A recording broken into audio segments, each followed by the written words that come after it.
بسم اللہ الرحمن الرحیم۔ السلام علیکم۔ علی حیدر زیدی آپ کی خدمت میں۔ آج انشاءاللہ ہمارے سیشن 8 میں ہم بات کریں گے آپ سے عقیدہ ختم نبوت کی، کیونکہ اس سے پہلے ہمارے سیشن میں ہماری بات ہوئی تھی عقائد کے حوالے سے عقیدہ توحید، ٹھیک ہے، اور آج عقیدہ نبوت پہ بات ہوگی، اور انشاءاللہ عقائد کے حوالے سے جو ہمارا آخری ٹاپک ہوگا، عنوان ہوگا، وہ ہوگا عقیدہ آخرت، ٹھیک ہے۔ آج بھی سلسلہ ویسے ہی رہے گا جیسے توحید میں ہم نے کیا تھا، اس کے معنی مفہوم، قرآن و حدیث کی روشنی میں اس کی اہمیت، ٹھیک ہے، اس کے علاوہ اجتماعی انفرادی زندگی کا اصلاح۔ اسی طرح سے آج عقیدہ ختم نبوت کے معنی مفہوم سمجھنا پہلے، پھر قرآن حدیث کی روشنی میں کیا اہمیت ہے، اور اجتماعی زندگی پہ اور انفرادی زندگی پہ کیا اثرات مرتب ہوتے ہیں عقیدہ ختم نبوت کے۔ اچھا جی، نبو اس دن اگر آپ کو یاد ہو تو مجھ سے ہماری آپ سے بات ہوئی تھی، تو میں نے آپ سے کہا تھا کہ عقیدہ توحید کو سمجھنے سے پہلے ہمیں توحید کا جاننا بہت ضروری ہے، ٹھیک ہے۔ اسی طرح سے یعنی جب ہم توحید کو جانیں گے، توحید کو پہچانیں گے، تبھی تو اللہ کو حاصل کر سکتے ہیں۔ اسی طرح سے عقیدہ نبوت کو جاننے سے پہلے ہمیں نبی پاک کی ذات کے متعلق پتہ ہونا چاہیے، لازمی، ٹھیک ہے۔ یعنی نبی پاک کی ذات، آپ آخر الزماں ہیں، ٹھیک ہے، آپ خاتم النبیین ہیں، رحمت للعالمین ہیں، اور یہ بات تو طے ہے کہ آپ کے بعد اب کوئی نبی نہیں آئے گا، اور یہی نبوت کی اس طرح میں معنی ہے، مفہوم ہے کہ جو فخر موجودات ہیں، اللہ پاک نے اس کا سلسلہ ختم کر دیا نبی پاک کی ذات پہ، کہ 1,24,000 پیغمبر آئے، اب سرکار کے بعد، نبی محترم کے بعد کوئی نبی، کوئی پیغمبر، کوئی رسول نہیں آئے گا، ٹھیک ہے۔ اچھا، ایک بات یہاں ایک اور کلیئر کر دوں، نبی اور رسول میں انبیاء نازل ہوئے 1,24,000، خیر ہماری سے پہلے بات ہو چکی ہے، لیکن میں مزید اس کو واضح کرنا چاہ رہا ہوں۔ 1,24,000 انبیاء نازل ہوئے، اور ان 1,24,000 انبیاء میں اللہ پاک نے 313 رسولوں کو نازل کیا، یعنی وہ 313 جو رسول تھے وہ بھی ان انبیاء میں ہی سے تھے۔ مثال کے طور پہ کہ جب 1,24,000 انبیاء کو بھیجا تو اللہ پاک نے ہر نبی کے ساتھ شریعت نہیں بھیجی، ہر نبی کے ساتھ کتاب نہیں بھیجی، ٹھیک ہے۔ جو نبی کتاب لے کے آئے، شریعت لے کے آئے، انہیں رسول کہا گیا، یعنی وہ نبی بھی ہیں، وہ رسول بھی ہیں، ٹھیک ہے۔ تو کبھی اگر آپ سے سوال ہو جائے کہ انبیاء تو 1,24,000 ہیں، رسولوں کی تعداد کتنی ہے، تو آپ کہیں گے 313 رسول ہیں، اور آپ سے پوچھا جائے کہ نبی اور رسول میں فرق کیا ہوتا ہے، تو آپ کہیں گے کہ نبی نئی شریعت یا نئی کتاب لے کے نہیں آتے، جبکہ رسول نئی شریعت، نئی کتاب، نئے قوانین کے ساتھ آتے ہیں۔ رسول کے آتے ہی پچھلی شریعت جو ہے وہ منسوخ ہو جاتی ہے، ختم کر دی جاتی ہے، ٹھیک ہے۔ یہ بات یہاں تک کلیئر ہو گئی۔ اچھا، تو یہاں پہ اس بات کو بھی جاننا بہت ضروری ہے، اس بات کا بھی پتہ ہونا بہت ضروری ہے کہ نبی پاک صلی اللہ تعالیٰ علیہ وآلہ وسلم پہ جو کتاب نازل ہے، قرآن پاک، وہ کتاب اب تک ویسی کی ویسی ہی موجود ہے جیسا سرکار لے کے آئے تھے، جیسی آپ پہ نازل ہوئی تھی۔ اس کی وجہ یہ ہے، جاننا ضروری ہے ہمارے لیے ختم نبوت کے ساتھ ساتھ، کہ جس طرح سے اللہ پاک نے قرآن میں احکامات کو نازل کیا، اللہ پاک نے اس کے ساتھ ساتھ قرآن پاک کی حفاظت کا ذمہ بھی خود اپنے سر لیا۔ فرمایا کہ بسم اللہ الرحمن الرحیم، انا نحن نزلنا الذکر وانا لہ لحافظون، کہ بے شک یہ ذکر ہم نے نازل کیا ہے اور ہم اس کی حفاظت کے ذمہ دار ہیں۔ ٹھیک اسی وجہ سے قرآن پاک کی حفاظت کا ذمہ اللہ پاک نے لیا، اس میں کوئی کمی بیشی نہیں ہوئی، جبکہ دوسری کتابوں میں اس وقت کے لوگوں نے اپنی طرف سے اس میں رد و بدل کیا، اس میں چینجنگ کری، تو وہ کتابیں، وہ تمام احکامات، وہ سب منسوخ کر دیے گئے اس وقت، کیونکہ ان لوگوں نے اپنی ہی مرضی سے وہاں پہ تمام معاملات میں رد و بدل کیا، ٹھیک ہے۔ اچھا، یہاں مجھے بڑی ایک اہم بات یاد آ رہی ہے، کیونکہ میں سوچ رہا ہوں کہ آپ کو لازم بتاؤں عقیدہ نبوت کے حوالے سے۔ اکثر لوگ سوال کرتے ہیں، اکثر بچے سوال کرتے ہیں کہ نبی پاک کی آمد سے پہلے اللہ پاک نے حضرت عبداللہ جو کہ سرکار کے والد تھے ان کا انتقال کیوں ہو گیا؟ اللہ پاک نے آپ کے والد کو اتنی جلدی کیوں بلا لیا؟ اور ساتھ ہی ساتھ آپ کی والدہ کو بھی آپ کی 5 سے 6 سال کی عمر میں اللہ پاک نے بلا لیا، یعنی سرکار کی عمر 5 یا 6 سال تھی جب آپ کی والدہ کا بھی انتقال ہوگا، بی بی آمنہ کا۔ تو ایسا کیوں ہے؟ کوئی تو مصلحت ہوگی اس میں۔ تو ایک جملہ کہہ رہا ہوں، اس کو یاد رکھیے، یہاں پہ والدین کی عظمت، والدین کی اہمیت کو آگاہ کیا گیا ہے، اس سے بتایا گیا ہے کہ کہتے ہیں کہ باپ کی جو عظمت ہے، باپ کا جو مقام ہے، باپ کا جو رتبہ ہے، وہ اتنا بلند ہے، سنیے گا غور سے، کہ باپ کا مرتبہ اتنا بلند ہے، اتنا مقام، اتنا اعلیٰ ہے باپ کا، کہ اللہ پاک نے نبی پاک کو جو نبوت کی ذمہ داری دی تھی، آپ کو دنیا میں بھیجا نبوت کی ذمہ داری دے کے، تو مصلحت یہ تھی جناب عبداللہ کو اپنے پاس بلانے کی اللہ پاک کی، کہ نبوت سے بھی زیادہ بڑی ذمہ داری تھی باپ کی تابع داری، باپ کا ادب، والد کا احترام، والد کی اطاعت۔ یعنی اللہ پاک نے 2 بڑی ذمہ داریاں سرکار کو نہیں دی، اللہ پاک نے نبی پاک کو ایک ذمہ داری دے کے بھیجا، وہ تھی نبوت کی ذمہ داری، رسالت کی ذمہ داری، قرآن پاک دے کے بھیجا، سنت دے کے بھیجا، یہ دین اسلام دے کے بھیجا۔ باپ کا مقام سوچیے آپ، کہ دین اسلام، شریعت، قرآن، سنت، نبوت، رسالت کی ذمہ داری سے بھی اگر سب سے کہیں زیادہ بڑی کوئی ذمہ داری تھی تو وہ کیا تھی سرکار کے لیے؟ باپ کی اطاعت تھی۔ اس لیے آپ نے سرکار سے ان کے والد کو بچپن میں ہی، اس سے پہلے ہی، آپ کی یعنی ولادت سے پہلے ہی آپ کے والد کو اللہ پاک نے آپ سے دور کر دیا، یعنی اپنے پاس بلا لیا۔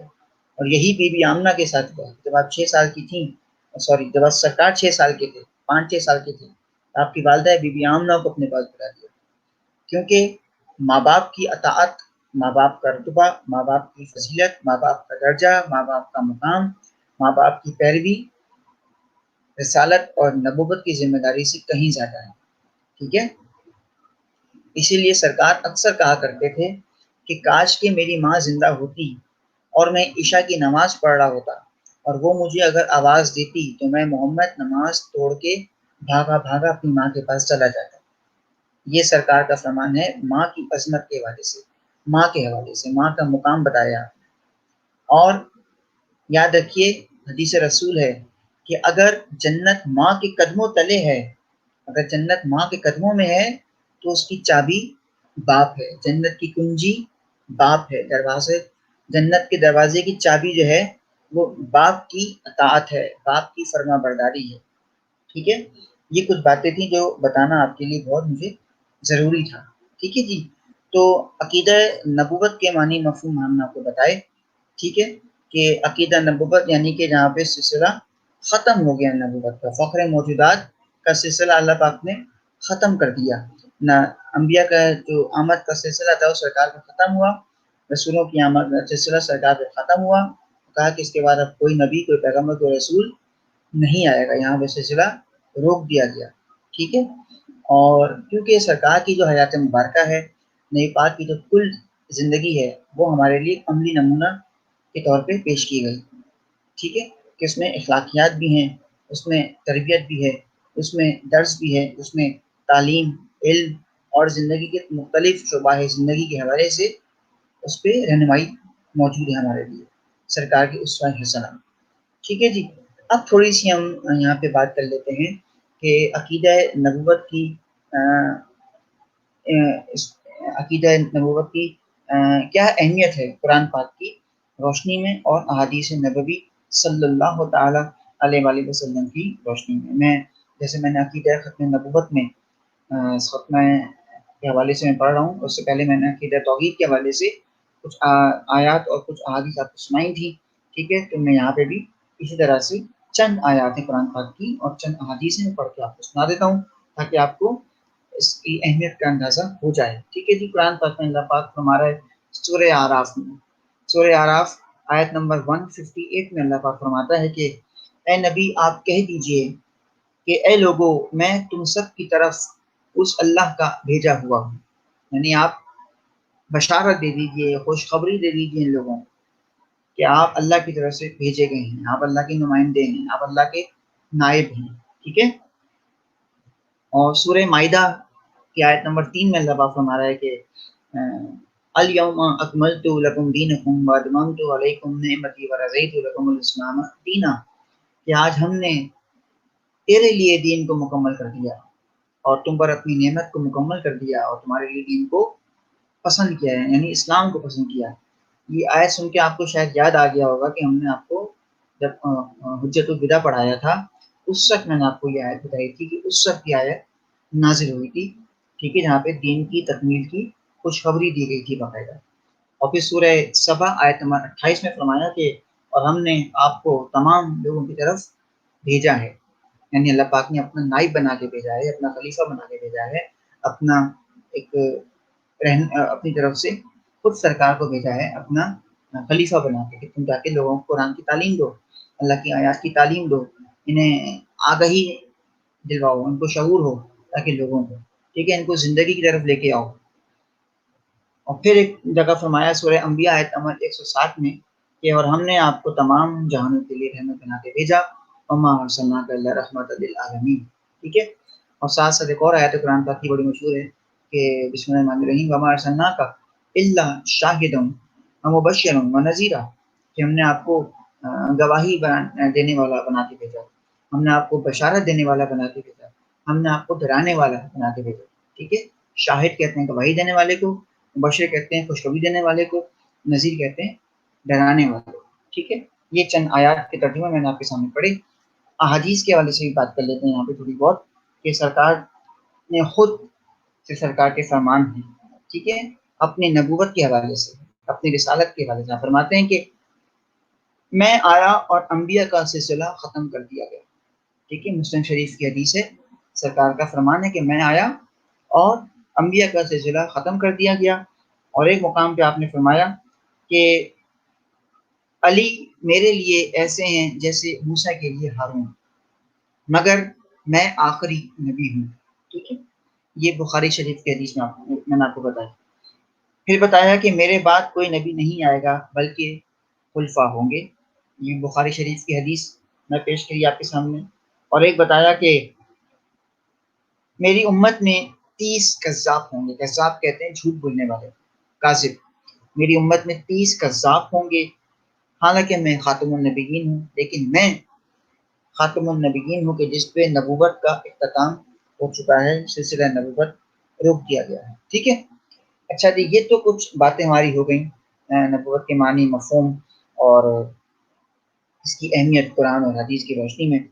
تھوڑا سا یہاں پہ بات کر لیتے ہیں نبوت کے تقاضے، ٹھیک ہے۔ تقاضے کہتے ہیں اصولوں کو، یعنی ان باتوں کو پورا کرنا، یعنی کچھ ذمہ داریاں ہوتی ہیں۔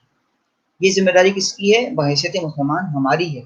اگر ہم نبی پاک کو اللہ کا آخری نبی تسلیم کرتے ہیں، اگر ہم سرکار ختمی مرتبہ صلی اللہ تعالیٰ علیہ وسلم کو اللہ کا آخری پیغمبر، اللہ کا آخری رسول مانتے ہیں اور جانتے ہیں، تو ہمیں کچھ باتوں پہ عمل کرنا ہوگا، ٹھیک ہے۔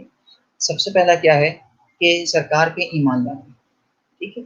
ہمارا ایک پختہ ایمان ہونا چاہیے کس پہ؟ کہ اشہد ان محمد رسول اللہ، گواہی دینی ہوگی ہمیں ہر وقت، ہر لمحہ، ہر گھڑی کہ محمد رسول اللہ اللہ کے آخری رسول ہیں، ٹھیک ہے۔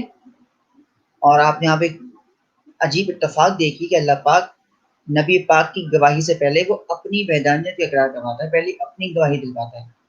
یعنی اہل علم نے اس جملے کو یوں کہا ہے کہ وہ پہلے لا الہ الا اللہ کہلوا کے زبان کو پاک کرواتا ہے اور پھر کہلواتا ہے محمد رسول اللہ، یعنی لا الہ الا اللہ کہلوا کے زبان پاک کروائی، اور جب محمد رسول اللہ کہتے ہیں تو یہ لفظ ہمارے ہونٹ ہیں، یہ بھی آپس میں ملتے ہیں، محمد، یہ بھی آپس میں ملتے ہیں، یعنی اتنا احترام ہے سرکار کے نام کا آپ کے اسم مبارک میں، ٹھیک ہے جی۔ اور پھر فرمایا کہ محبت رسول ہونی چاہیے، اور محبت کے ساتھ ساتھ مودت ہونی چاہیے، ٹھیک ہے۔ محبت اور مودت میں کیا فرق ہوتا ہے بیٹا؟ محبت کہتے ہیں کسی کو چاہنا، عشق کرنا، ٹھیک ہے، عشق رسالت، جبکہ مودت کے مطلب یہ ہوتے ہیں پیروی کرنا، اطاعت کرنا، ان کے نقش قدم پہ چلنا، ان کی سیرت پہ عمل کرنا، سنت رسول پہ عمل کرنا، یہ کیا ہے؟ یہ مودت ہے، ٹھیک ہے۔ آپ نے قرآن پاک کی بڑی مشہور آیت ہے کہ بسم اللہ الرحمن الرحیم قل لا اسألکم علیہ اجرا الا المودۃ فی القربى، اللہ پاک فرما رہا ہے کہ اے نبی کہہ دیجئے کہ آپ کو اجر رسالت ان سے کچھ نہیں چاہیے سوائے اس کے کہ یہ آپ کے جو قربا ہیں ان سے مودت کریں. ٹھیک ہے، یعنی کتنی بڑی بات ہے کہ آپ کے قربا سے مودت کی جائے. صحیح، یعنی آپ کے اہل بیت سے مودت کی جائے. اچھا جی، اس کے بعد ہے درود و سلام، یعنی سرکار پہ درود بھیجا جائے، آپ کی ذات پہ سلام بھیجا جائے. اچھا، یہاں پہ میں ایک بات کہہ دوں کہ مجھے بات یاد آ گئی کہ جب سرکار معراج پہ تشریف لے گئے تھے تو اچھا یہاں ہو سکتا ہے کہ کچھ لوگ کہیں کہ یہ واقعات بہت سناتے ہیں، تو میں نے آپ کو پہلے بھی کہا کہ بیٹا میں کتابی باتیں بہت کم کیا کرتا ہوں، اور میری کوشش یہ ہوتی ہے کہ کچھ ایسی باتیں کی جائیں جو کہ آپ کے فائدے کی ہوں. اور میں ہمیشہ کہتا ہوں کہ قابل ہونے کے لیے علم حاصل کیجیے، ایک قابل انسان بننے کے لیے پڑھیے، تعلیم حاصل کیجیے. ٹھیک ہے، یہ یہاں سے نوٹس لے لیے، ادھر سے نیٹ سے اٹھا لیا، یاد کر لیا، پیپر دے کے پاس ہو گئے. باتیں وہ ہونی چاہیے جو زندگی بھر یاد رہیں، آپ کے کام ہیں. ٹھیک ہے جی. اچھا، تو جب آپ معراج پہ تشریف لے گئے تو ایک وہاں پہ سرکار دیکھتے ہیں کہ فرشتہ ہے، اس کے 1000 ہاتھ ہیں، اور ہر ہاتھ کی 1000 انگلیاں ہیں، 1000 پر ہیں اس کے. تو سرکار نے اس سے پوچھا کہ تمہارا کیا کام ہے. اچھا، یہاں ایک اور بات ہے کہ ہمارے اور آپ کے لیے پوچھا تھا کہ اس کا کیا کام. ٹھیک ہے، آپ جانتے تھے. تو اس نے اپنے 1000 ہاتھوں کو اٹھا کے آپ کو سلام کیا کہ الصلاۃ والسلام علیک یا رسول اللہ. آپ نے جواب دیا، پوچھا تمہارا کیا کام ہے، اتنے ہاتھ ہیں تمہارے، اتنی انگلیاں ہیں. تو اس نے کہا کہ بارش کے قطرے اب تک جتنے برس چکے ہیں میرے پاس سب کا حساب ہے. آپ نے کہا اچھا. اس نے کہا کہ جتنے پتے گر چکے ہیں، جھڑ چکے ہیں، ان کا بھی حساب ہے. کرتے کرتے وہ سارے حساب گنواتا گیا، میرے پاس اس کا بھی حساب ہے، اس کا بھی حساب ہے، اس کا بھی حساب ہے. ایک مقام پہ آ کے رک گیا. کہا کہ لیکن جب بھی آپ کی امت کا کوئی بھی شخص، آپ کا کوئی بھی امتی آپ کا پاک نام سن کے جب کوئی درود بھیجتا ہے، آپ پہ سلام بھیجتا ہے، تو میں اس کا ثواب نہیں گن سکتا، اس کے ثواب کا، اس کے اجر کا حساب نہیں لگا سکتا جو اللہ پاک نے اس کو دیا ہے اور دیتا ہے. سوچیے کتنا ثواب ہے، کتنا ثواب ہے درود السلام کا. ٹھیک. اور ایک اور چھوٹی سی بات ہے بس اسی حوالے سے کہ سرکار مرتبہ مسجد نبوی میں تشریف لے جا رہے تھے، اور جب ممبر پہ آئے تو آپ نے پہلی نشست پہ جب قدم رکھا آپ نے کہا آمین، دوسری پہ قدم رکھا پھر کہا آمین، تیسری پہ قدم رکھا اور کہا آمین، اور آپ تشریف رکھ کے بیٹھ گئے.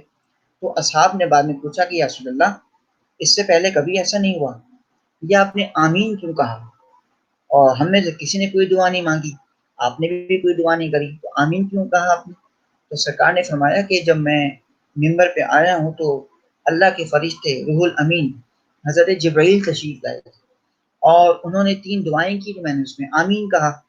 کہا کہ پہلی دعا تو یہ کہی کہ ہلاک ہو جائے وہ شخص جس نے رمضان کے روزے پائے لیکن اپنی بخشش نہ کروا پایا، میں نے کہا آمین. کہا دوسری دعا یہ کی کہ ہلاک ہو جائے وہ شخص جس نے اپنے ماں باپ میں سے ایک کو بھی پایا لیکن ان کو راضی نہ کر سکا، میں نے کہا آمین. اور کہا کہ تیسری دعا یہ کی کہ ہلاک ہو جائے وہ شخص جس کے سامنے آپ کا پاک نام لیا جائے اور وہ آپ پہ درود و سلام نہ بھیجے، تو میں نے کہا آمین. کتنی بڑی بات ہے یہ، کتنا بڑا ثواب ہے. اور بس آخری بات میں آگے بڑھ جاتا ہوں کہ صرف درود نہ بھیجیں، درود و سلام بھیجا کریں سرکار پہ، سرکار کی ذات پہ. اس کی وجہ کیا ہے؟ اہل علم کہا کرتے ہیں کہ درود جب بھیجتے ہیں تو درود بھیجنے سے ثواب ملتا ہے. جب سنیے گا بڑی غور سے، جملہ کہہ رہا ہوں ضائع نہ کیجیے گا. درود بھیجنے سے ثواب ملتا ہے، جبکہ سلام بھیجنے سے جواب ملتا ہے. تو کتنی ہی بڑی سعادت ہوگی کہ ہم نبی پاک کی بارگاہ میں سلام عرض کریں اور پلٹ کے جواب بھی آ جائے. کاش کہ ہم اس قابل ہو جائیں کہ ہمیں پلٹ کے سرکار کو جواب دیں، اور اس سے بڑا ہم پہ شکر یہ ہو جائے کہ ہم خود اس جواب کو سنیں. اللہ پاک ہمارے توفیقات میں اضافہ فرمائے. ٹھیک ہے. اچھا جی، آگے بڑھ جاتے ہیں، اور آگے ہے کہ مسلمانوں سے خیر خواہی. اگر عقیدت نبوت کے ہم قائل ہیں تو ہمیں بہت ضروری ہے، ہمارے لیے ہماری ذمہ داری ہے کہ ہم دوسروں کی مدد کرنا سیکھیں. ہمیں دوسروں کے خیر خواہ ہونا پڑے گا، یعنی دوسروں کی فکر ہونی چاہیے ہمیں. ٹھیک ہے. اچھا، یہاں پہ فکر 2 طرح کی ہے ہمارے معاشرے میں، بڑا المیہ ہے.